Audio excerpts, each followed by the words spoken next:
Pemirsa, seorang lansia ditangkap polisi di Denpasar, Bali karena kejahatan seksual terhadap anak di bawah umur. Ironisnya, aksi keji ini sudah 4 tahun dilakukannya kepada korban. Om Swastiastu. Assalamualaikum warahmatullahi wabarakatuh. Shalom, namo buddhaya, salam sejahtera buat kita semua. Kenalkan, nama saya Komarika Utami Darmayadi Pande dengan NIM 23095511030. Saya berasal dari Fakultas Kedokteran Hewan Universitas Udayana.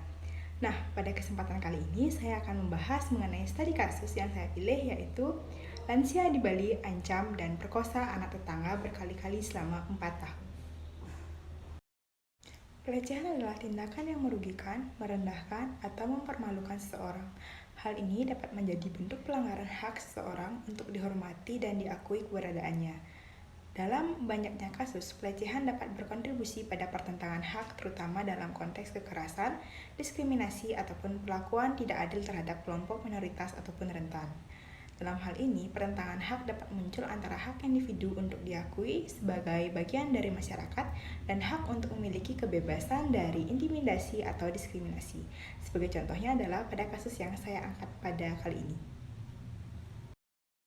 Kasus pencabulan oleh orang dewasa terhadap anak-anak bisa bervariasi, tetapi beberapa faktor umum yang dapat mempengaruhinya yaitu yang pertama, dari konteks keluarga. Pencabulan sering terjadi dalam lingkungan yang dekat dengan korban seperti lingkungan keluarga yang dimana perilaku memiliki akses terhadap anak-anak tanpa pengawasan yang memadai.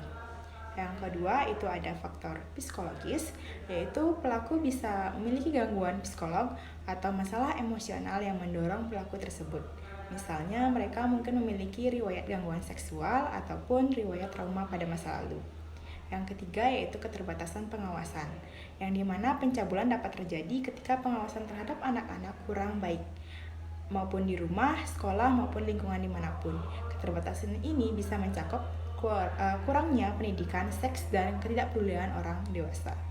Yang keempat, yaitu teknologi dan internet. Nah, dalam era digital ini, pencabulan anak melalui internet maupun media massa juga semakin umum.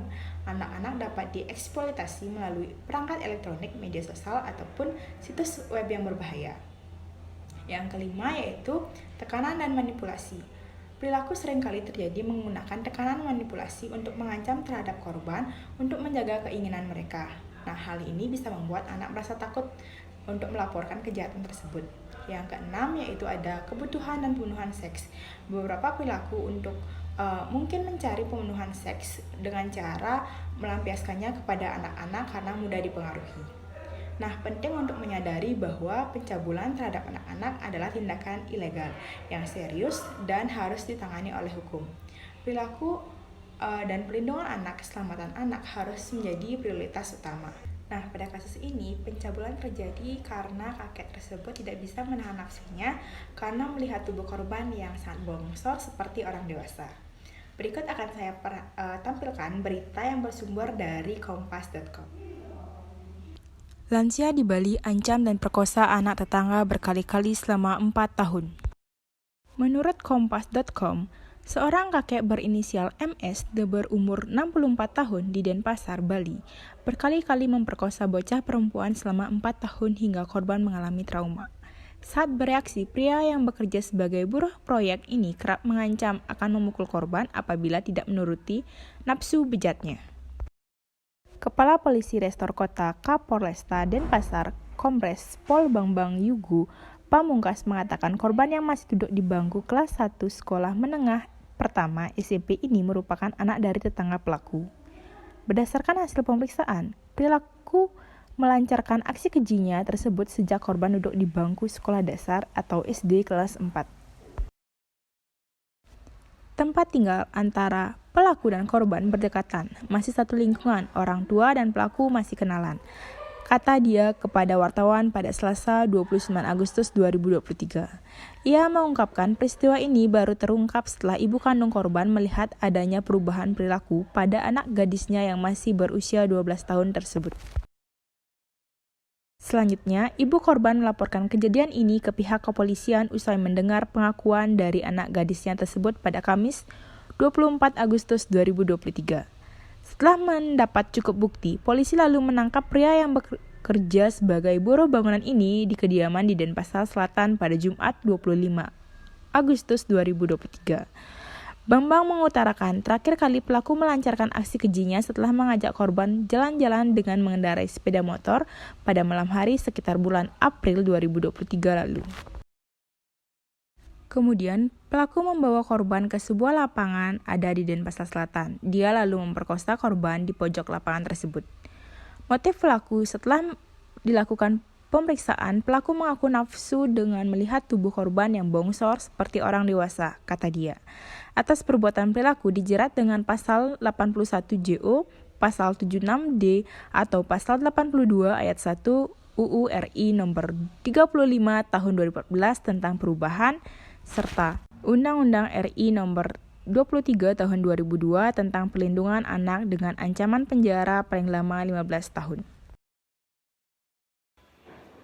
Dan saya akan menayangkan video kasus lansia pencabulan pada anak yang bersumber dari MNJ-TV. Pemirsa, seorang lansia ditangkap polisi di Denpasar, Bali karena kejahatan seksual terhadap anak di bawah umur. Ironisnya, aksi keji ini sudah 4 tahun dilakukannya kepada korban.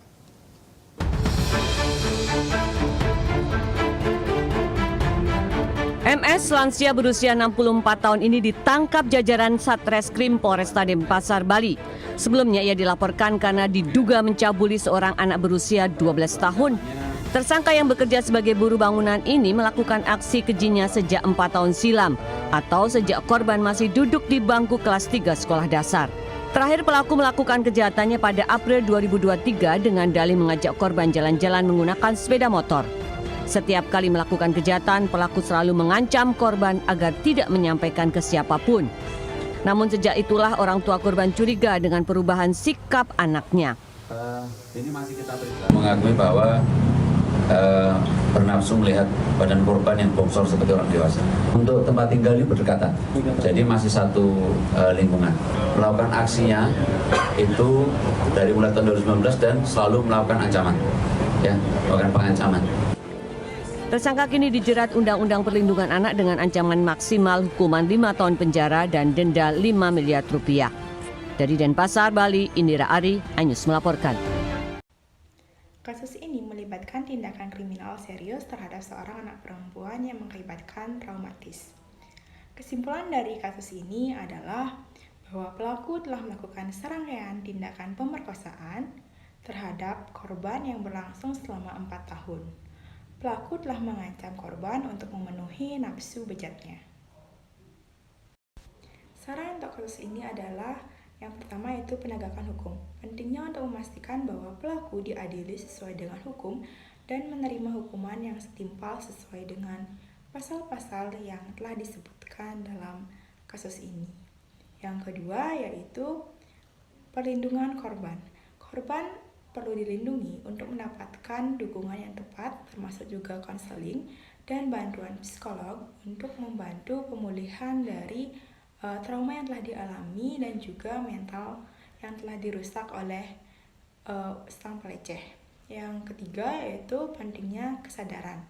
Kasus seperti ini menunjukkan bahwa pentingnya kesadaran tentang perlindungan anak dan juga pentingnya laporan yang cepat dan juga kampanye edukasi dapat membantu masyarakat untuk lebih waspada terhadap tanda-tanda pelecehan kepada anak di bawah umur maupun anak-anak.